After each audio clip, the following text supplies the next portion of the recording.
Salam dan bahagia, sahabat belajar calon guru penggerak angkatan 4 yang berbahagia. Semoga dalam keadaan sehat dan tetap semangat di dalam menjalani proses mengikuti pendidikan guru penggerak. Kembali bertemu dengan Suharto STMPD Channel. Kita akan bersama-sama untuk mencermati modul 1.4 masih di dalam budaya positif, tetapi sesuai dengan jadwal yang ada bahwa pada tanggal 15 dan 16 Desember 2021 sahabat belajar akan melakukan tahap demonstrasi kontekstual ya. Jadi tanggal 15 sampai 16 sahabat belajar akan menjalani tahap demonstrasi kontekstual. Kita akan kembali masuk pada LMS kita klik di budaya positif, kemudian kita akan masuk pada demonstrasi kontekstual budaya positif di 14A7 ya. Mari kita akan masuk melalui link ini. Apa yang harus sahabat belajar lakukan di dalam demonstrasi kontekstual terkait dengan budaya positif. Saya akan bacakan tentang tujuan pembelajaran khusus. CGP mampu mendemonstrasikan pemahaman mengenai segitiga restitusi.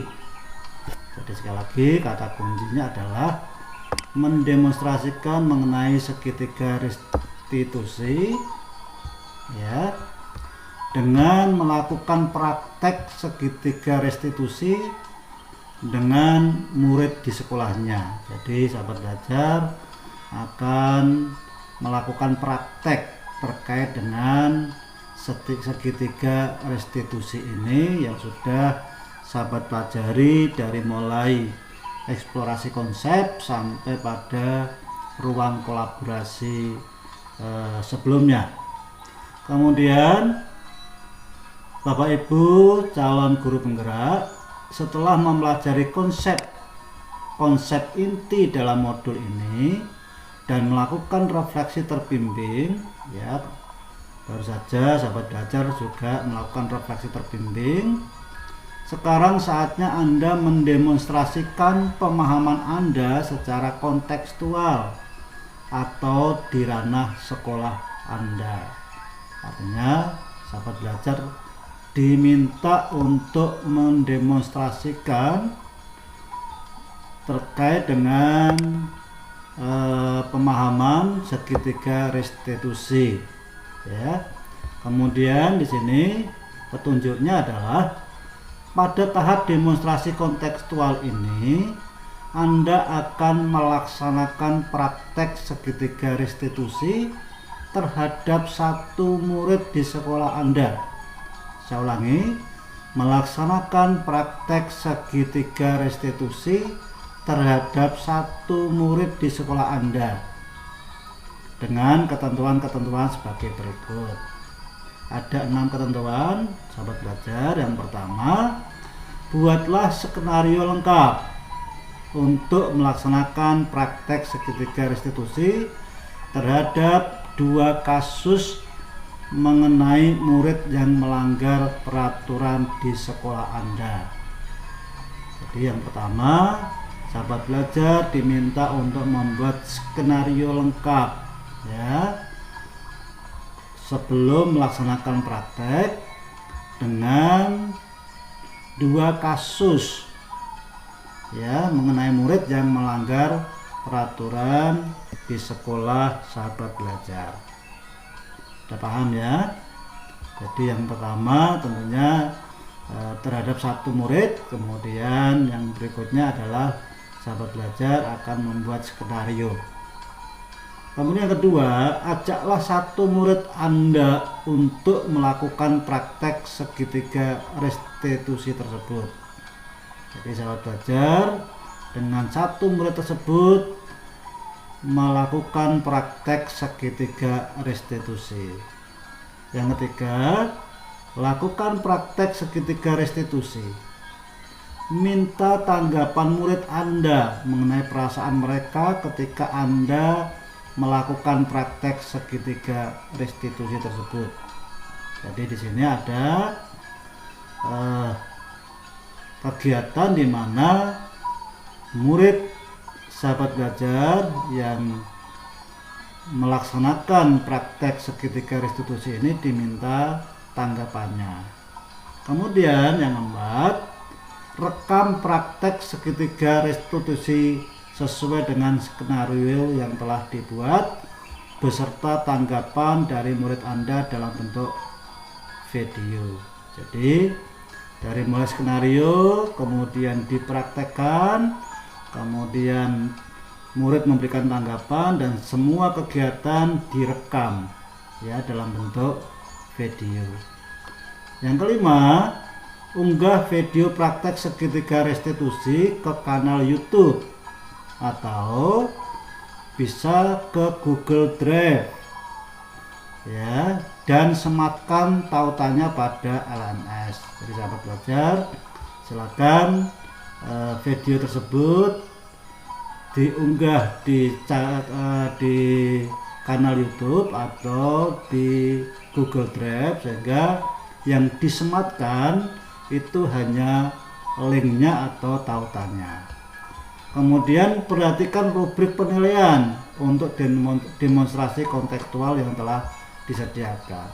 Jadi sahabat belajar tentunya baik kalau sebelum melakukan semuanya melihat rubrik penilaian sehingga sahabat belajar akan mengetahui rambu-rambu yang perlu dilakukan pada saat kegiatan demonstrasi kontekstual. Kita akan melihat tentang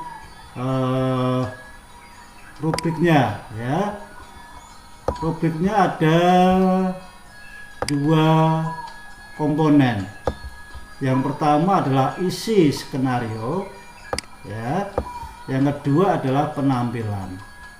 Kemudian ini 1 poin, 2 poin, 3 poin. Saya akan bacakan yang poin tertinggi yaitu 4 poin. Dimana untuk isi skenario di sini disebutkan bahwa skenario percakapan untuk segitiga restitusi lengkap.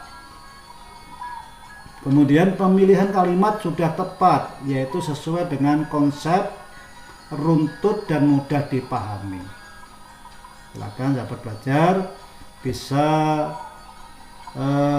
melihat kembali ya di eksplorasi konsep terkait dengan segitiga restitusi itu.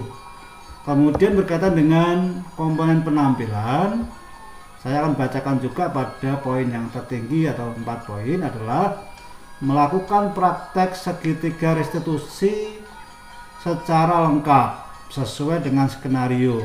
Ya, artinya apa yang ditulis di skenario kemudian dilaksanakan, kemudian nada suara, ekspresi wajah dan gestur sangat sesuai dengan segitiga restitusi. Artinya penghayatannya harus benar-benar sesuai dengan segitiga restitusi ya.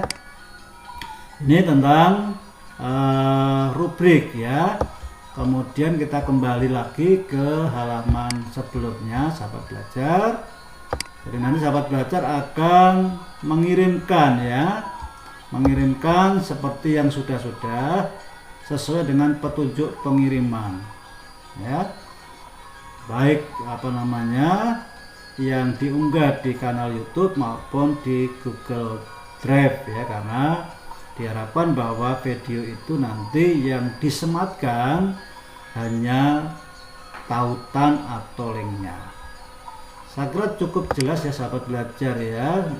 Kemudian untuk due date-nya atau batas waktunya di sini dikatakan sampai dengan tanggal 22 Desember 2021 dan sekarang ada di tanggal 14 Desember 2021. Berarti ada 8 hari ya, atau lebih kurang sepekan atau seminggu ya. Jadi ini masih ada waktu 8 hari 3 jam ya, terhitung mulai atau saat saya membuat rekaman ini. Demikian sahabat belajar, jadi cukup jelas. Silakan dicermati kembali atas petunjuk yang ada di sini. Yang kedua, cermati juga rubrik penilaiannya yang bisa dilihat pada menu atau tombol create ini ya, kemudian diunggah sesuai atau sebagaimana yang selama ini sahabat belajar lakukan. Saya kira cukup jelas, dan silakan videonya juga dibuat yang menarik ya, dengan mungkin juga dilengkapi dengan narasi teks ya, atau background musik ya, atau dan seterusnya. Sahabat belajar akan lebih tahu ya tentang hal itu, sehingga kemudian video itu akan menarik ya, apalagi kemudian video diunggah di kanal YouTube, sehingga dapat menjadi inspirasi ya bagi yang melihat video tersebut. Demikian, mudah-mudahan bisa dipahami dan selanjutnya bisa ditindaklanjuti untuk dilaksanakan dengan membuat skenario, kemudian memilih salah satu murid yang tentunya dengan pertimbangan-pertimbangan tertentu, kemudian memilih 2 kasus yang akan dipraktekkan di dalam segitiga restitusi ini, kemudian direkam ya, kemudian akan menghasilkan sebuah karya, yaitu dalam bentuk video yang bisa diunggah di kanal YouTube atau bisa diunggah, disimpan di Google Drive dan dikirim atau linknya disematkan di LMS ini. Mengingatkan bahwa di dalam menyematkan Google Drive, sahabat belajar ingat settingannya agar bisa dibuka ya. Jadi settingannya adalah buat settingan anyone untuk bisa view ya, dengan nanti pada saat dilihat oleh fasilitator nanti akan bisa di play ya, dan akan bisa dinilai ya, karena di dalam kegiatan demonstrasi kontekstual ini sesuai dengan rubriknya, sahabat belajar akan dinilai karyanya oleh fasilitator masing-masing. Kalau kita melihat grade-nya sekali lagi sahabat belajar, ini nanti akan dinilai ya, seperti ini. Demikian, sekali lagi semoga bermanfaat. Silakan bisa berbagi dengan sahabat belajar CGP yang lain yang sahabat belajar kenal, kemudian juga bisa di like ya, kemudian silakan di subscribe bagi yang belum, dan silakan juga diklik loncengnya sehingga sahabat belajar akan mendapat update tentang video-video pendampingan calon guru penggerak yang saya lakukan sampai pada modul terakhir, yaitu 3.3. Tetap semangat, salam dan bahagia, dan salam hebat.